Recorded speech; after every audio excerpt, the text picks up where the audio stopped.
you established an estate plan? Do you know that even if you have not yet established your estate documents, you already have an estate plan? For many people, this topic is the big elephant in the room and is a challenge for most of us.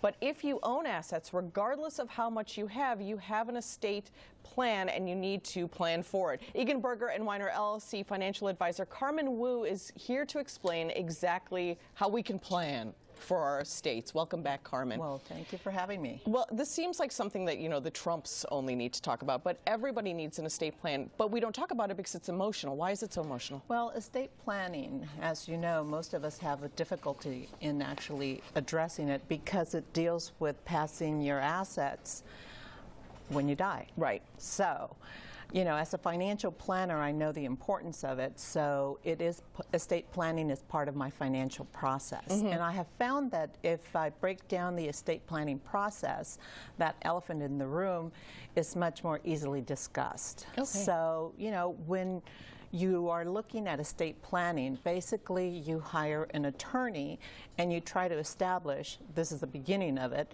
get a will, medical directive, durable power of attorney, and those are just some of the basic documents that you may need. Others may need more than those documents, but to get started, that's really what you need to look at.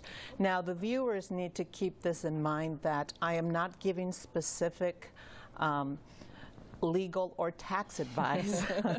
Because everybody's different and every situation is different. Absolutely. And what they need to do is make sure that when they get this information, if they do have questions, to contact their tax and legal advisor to talk about their specific situation. And it's never too early to sort of incorporate the experts in the field to really help you make your decisions. Not.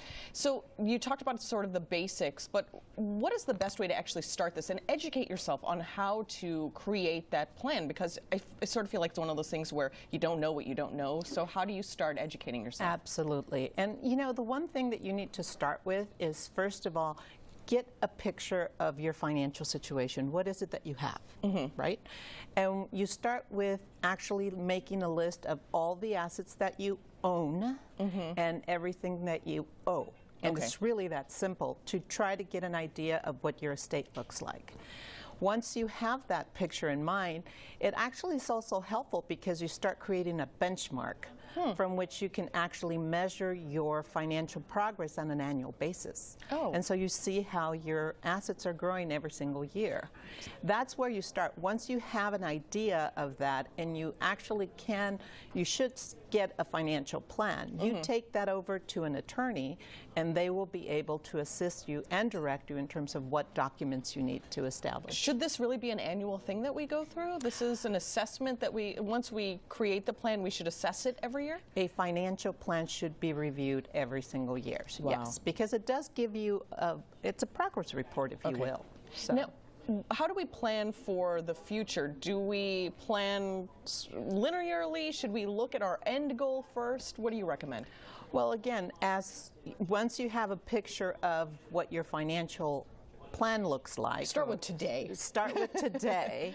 And once you get an idea of that, in order to look to the future and see what you want to do, as you see your assets grow and you review it with your trusted financial advisor, certainly if there needs to be any changes to your estate plan, then at that point in time you want to review your estate plan every 3 to 5 years, or anytime you have a major change in your life. Okay, so marriages, divorces, children, other dependents that come into the picture. Inheritance that you might receive or something to the effect, yes. Excellent. Those are the times. Now, you have some things that people always hear about, but maybe you can explain exactly what they are. There's probate, a simple will, and a durable power of attorney. Those things are things that we hear talked about all the time, but what are they? And I'm dealing with probate right now, and I still don't really understand what it is. Well, probate is basically a legal process that you go through. It's a state court process that is supervised to make sure that your will is administered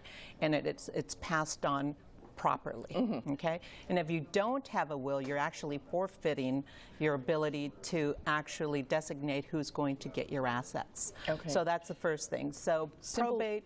So that's the first thing. What about a simple will? A simple will is nothing more than a legal document that helps you designate who will get your assets once you pass away. And durable power of attorney. A durable power of attorney basically allows you to designate a representative who will be able to conduct some financial Decisions on your behalf. some financial decisions on your behalf, and it actually helps you in case you become disabled or you're not able to make those Somebody decisions. can make the decision for you. Somebody can make it for you. Excellent. So it's important to have Great. a durable power of Thank you attorney so as much, well. Carmen, for always educating us, and people can find out more at Eganberger Weiner LLC. Yes. Great. Thanks Thank so you. much. You're welcome. More Let's Talk Live's coming up. Stick with us right here.